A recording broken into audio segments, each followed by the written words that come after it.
Sasabihin nyo, 144 lang ika makakasal sa langit. Limitado lang ika, limitado. Sabi ng libro nila, sino naglimita? Yung katarantaduhan ng utak ng mga pastor nyo? Paano naman po tayo? May isang panawin tayong Katoliko, si kapatid na Baby Libasnon. Kapatid na Baby, tuloy po kayo. Magandang gabi sa inyo. Ano po ang inyong katanungan? Nandyan po si kapatid na Ellie. Magandang araw po, Brother Eli. Magandang gabi po, Brother Daniel. Magandang gabi po sa lahat. Brother Eli, naguguluhan lang po ako. Sabi po kasi ng mga saksi, itong sanlibutan daw po ang gagawing paraiso at titirahan ng mga tao. Pero po, sa Biblia po, ang maliligtas, makakasama po ng Diyos sa paraiso sa langit. Ang tanong ko po, Brother Eli, sino po ang titira sa sinasabi sa Apokalipsis 21:1? Maraming salamat po. Salamat po sa Diyos. Salamat din kapatid na Baby. Basahin natin yung salitang sitas na iyong binanggit. Kung sino ba ang titira. 21:1. At nakita ko ang isang bagong langit at ang isang bagong lupa, sapagkat ang unang langit at ang unang lupa ay naparam, at ang dagat ay wala na. Ikaw na nagbigay niyan sitas na yan, ha? Para patunayan sa'yo, sa sitas na yan, sinungaling itong mga saksi ni Jehovah ito. Naku, mapapahamak lahat ng maniniwala dyan sa mga ministro ng saksi ni Jehovah. Nakasulat yung unang langit, yung unang lupa, mapaparam. Paano mo sasabihin magkakaroon ng paraiso sa lupa? Kung matino ang isip mo, mapaparam nga masusunog nga Paano nga magkakaroon ng paraiso sa mapaparam at masusunog? Ikalawang Pedro 3:7 at 10. Pakinggan mo kapatid na Baby. Ngunit ang sangkalangitan ngayon at ang lupa sa pamamagitan ng gayunding salita ay iningatang talaga sa apoy na itinataan sa araw ng paghuhukom at ng paglipol sa mga taong masama. Datapwat darating ang araw ng Panginoon na gaya ng magnanakaw, na ang sangkalangitan sa araw na iyan ay mapaparam, na kasabay ng malaking ugong, at ang mga bagay sa langit ay mapupugnaw sa matinding init, at ang lupa at ang mga gawang nasa lupa ay pawang masusunog. Masusunog nga ang langit at lupa Nasa pasyon pa yan Uulan mula sa langit, ulat apoy na masakit, sa lupa'y halos tumakip, susunog magpapasakit sa mga taong bulisik. Kung maubos na mapuksa, ginto at yaman sa lupa, ang apoy na may bababa, susunugin alipala, tao at hayop na madla. Ang torit mga palasyo, bahay sadyang edipisyo, mga kalakhan sa mundo, walang pagsalang totoo, magiging uling at abo. Lahat nating minamahal dito sa lupang ibabaw, nasa hangin hipa-hipa. Kung dumating na ang araw para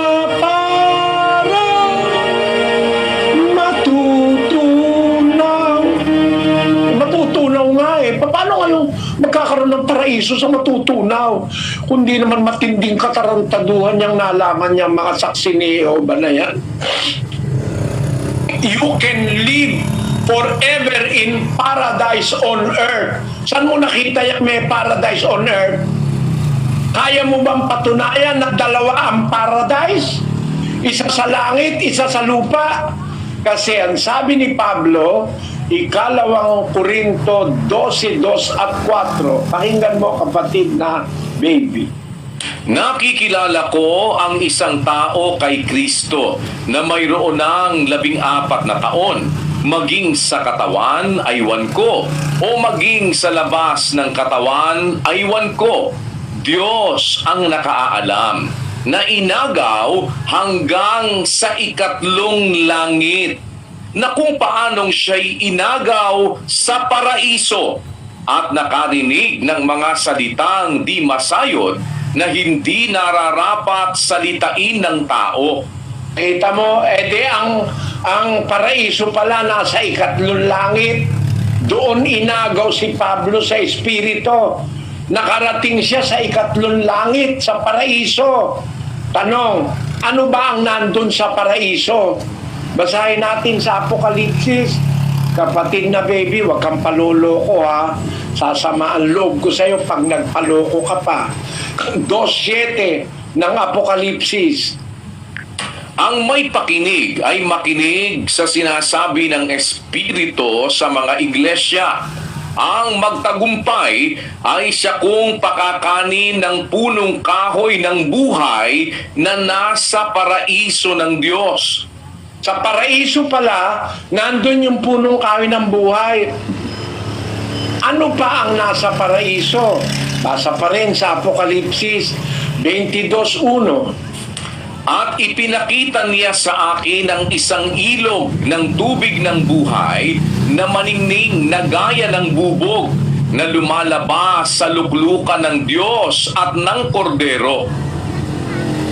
At sa gitna ng lansangang yaon at sa dako rito ng ilog at sa ibayo nito, naroon ang punong kahoy ng buhay na namumunga ng 12 iba't ibang bunga na namumunga sa bawat buwan, at ang mga dahon ng punong kahoy ay pangpagaling sa mga bansa. Nakita mo, ang nandun pala sa paraiso, punong kahoy ng buhay.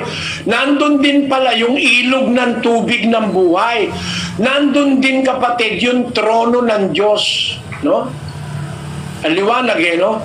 Pinakita niya sa akin ng isang ilog ng tubig ng buhay na maningning na gaya ng bubog o ng kristal na lumalabas sa luklukan ng Diyos at ng Kordero. Doon sa langit, nandun yung throne of God and of the Lamb. Doon sa trono na yon, may lumalabas na ilog. Tapos, merong parang ilog ng tubig na buhay na parang bubog o parang kristal sa linaw. Tapos, doon sa isang lugar doon, nandun yung punong kahoy ng buhay. Yan ang mga nasa paraiso, kapatid, sa Biblia. Dito ba sa earth yan? Hindi nga Nandun nga yan sa ikatlong langit doon sa paraiso. Doon sinabi ni Kristo, doon sa magnanakaw. Sabi nung magnanakaw, nakapako sa krus kasama niya. Jesus, alalahanin mo ako pagdating mo sa iyong kaharian. Ang sagot ng Panginoong Jesus, sinabi sa kanya, katotohanang sinasabi ko sa iyo, ngayon, kakasamahin kita sa paraiso. Thou shalt be with me in paradise. Tanong, kung ang paraiso dito sa lupa, ano kaya ang sasabihin ni Kristo doon sa magnanakaw? Katotohanan ang sinasabi ko sa iyo, huwag kang mag-alala, nasa paraiso na tayo. Ang sabi niya, kakasamahin kita sa paraiso. Yun yung kaharian ng Diyos at ni Kristo. Andun yung trono ng Ama at ng Kordero. Andun yung punong kain ng buhay. Andun din yung ilog ng buhay. Andun din ang mga anghel. Andun ang mga kirubin.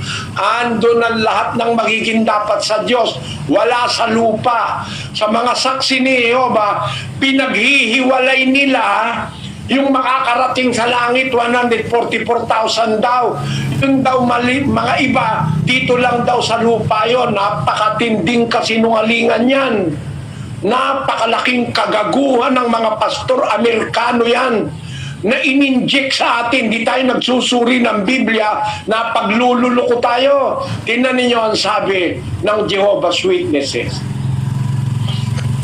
The Jehovah's Witness version of the 144,000. Jehovah's Witnesses teach that only 144,000 people will go to heaven. God chooses these 144,000 individuals. The process began with the first century Christians and was completed in the year 1935.